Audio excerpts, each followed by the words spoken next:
سورۃ الضحیٰ کا اس کا جو شان نزول ہے وہ یہ ہے کہ کچھ دنوں کے لیے، ایک تو بالکل شروع میں جو رک گئی تھی فترت وحی، اس کے علاوہ پھر ایک موقع آیا ہے کہ کچھ عرصے کے لیے بہت دن گزر گئے حضرت جبرائیل نہیں آئے، اور آپ کے اوپر ایک شدید قسم کی جو ہے وہ پریشانی طاری ہو گئی۔ کچھ لوگوں نے بھی طعنہ دینا شروع کر دیا، کچھ عرصے سے محمد تم نے کوئی نئی وحی نہیں سنائی، کیا ہوا تمہارا شیطان کیا چلا گیا بس اب؟ کوئی ایسا بھی بتایا گیا کہ ایک دفعہ کئی متواتر کئی راتوں تک آپ رات کو اٹھے نہیں، تو کہا وہ تمہارا شیطان تمہیں چھوڑ گیا ہے۔ کوئی ساتھ کے رہنے والی عورت جو تھی کہ رات میں نے سنی نہیں تمہاری کوئی پڑھنے کی جو تم پڑھا کرتے تھے، شاید شیطان تمہیں چھوڑ گیا ہے۔ خود آپ کو جس قدر ایک اشتیاق رہتا تھا کہ وہی آئے اور آپ کی وہ روح کو جو ہے مزید اور غذا اور تر و تازگی جو ہے وہ مسلسل ملتی رہے،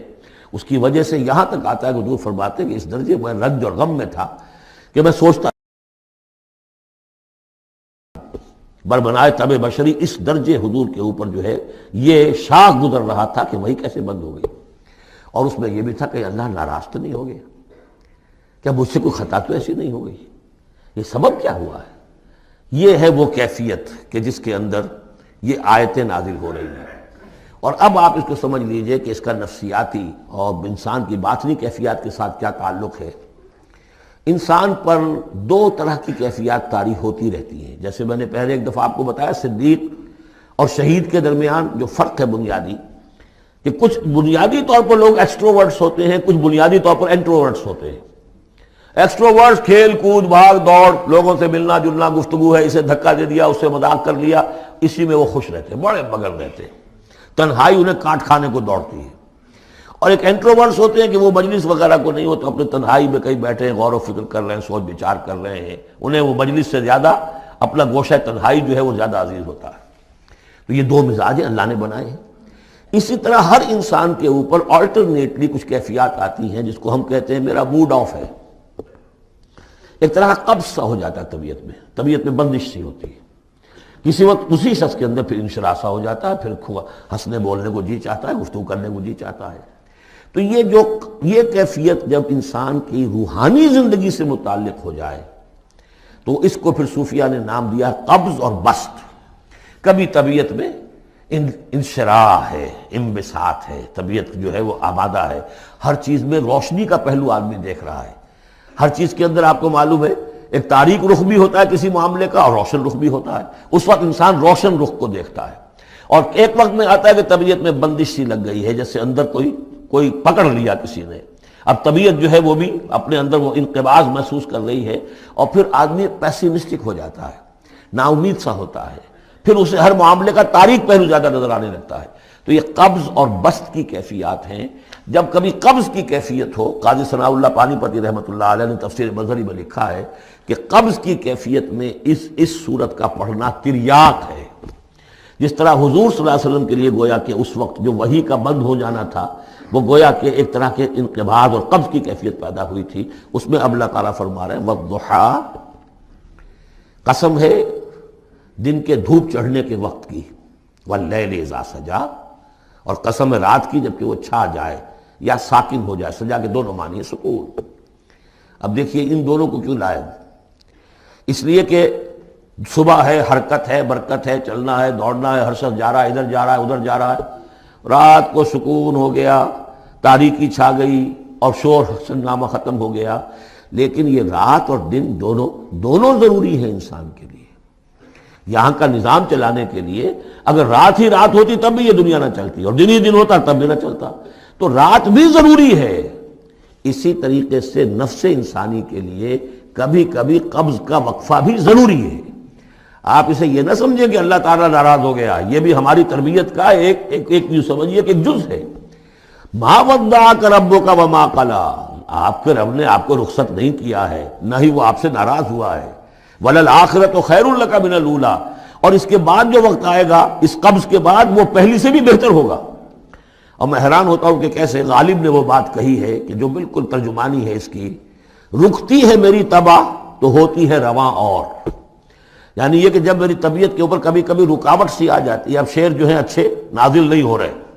لیکن جب وہ رکاوٹ سے میں نکلتا ہوں، اس قبض سے نکلتا ہوں، رکتی ہے میری طبع تو ہوتی ہے رواں اور، اس لیے کہ اس قبض کے بعد جب مرحلہ آتا ہے انبساط کا اور انشراح کا تو وہ ایک قدم آگے ہوتا ہے آدمی، اس پہلی کیفیت سے ایک درجہ جو ہے اس کا بڑھ چکا ہوتا ہے۔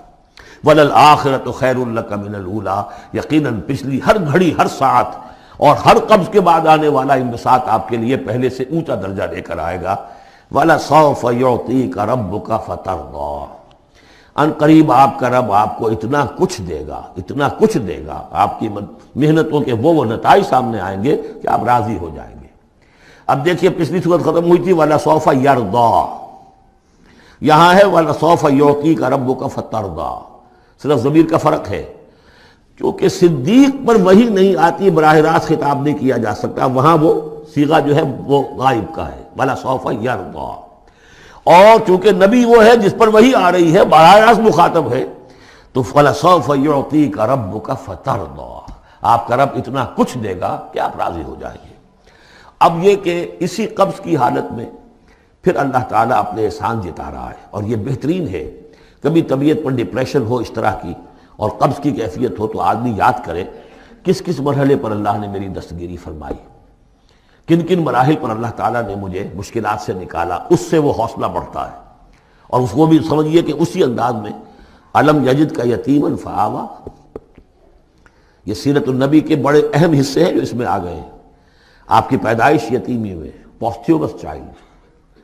باپ تو پہلے ہی فوت ہو چکا ہے، 6 سال کی عمر میں والدہ گئی، 8 سال کی عمر میں دادا گئے، اور وہ یعنی جو آپ نے دیکھا ہے ابتدائی زمانہ زندگی کا تو وہ یتیمی کا۔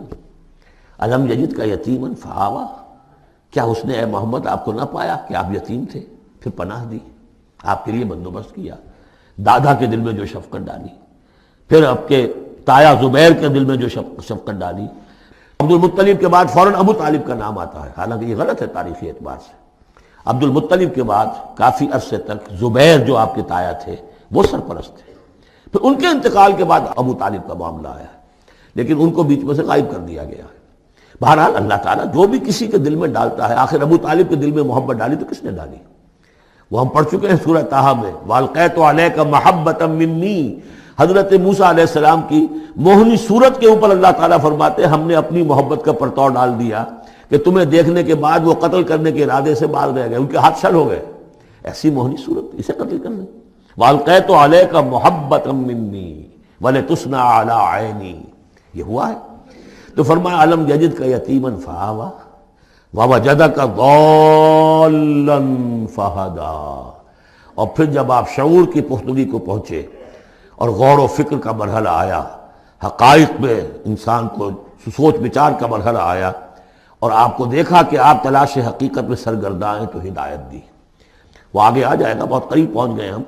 اقرأ بسم ربک الذی خلق، وہ مرحلہ جب آئے گا۔ ووجدک، زمانے میں جب کوئی بھی کسی کے ساتھ ظلم ہوتا تھا تو اللہ تعالیٰ ان کو اسی وقت سزا دیتے تھے، لیکن ہمارے نبی صلی اللہ علیہ وآلہ وسلم، پیارے نبی صلی اللہ علیہ وآلہ وسلم نے اللہ تعالیٰ سے رو رو کر دعائیں کی تاکہ ہم کسی مشکل میں نہ آ سکیں، ہمیں کوئی پریشانی نہ ہو اور ہم ان کو فالو کرتے رہیں۔ تو آج اللہ تعالیٰ ہماری برائیوں کو، ہمارے برے کاموں کو ہم اپنے سپرد رکھ رہا ہوتا ہے، کسی کے سامنے نہیں لا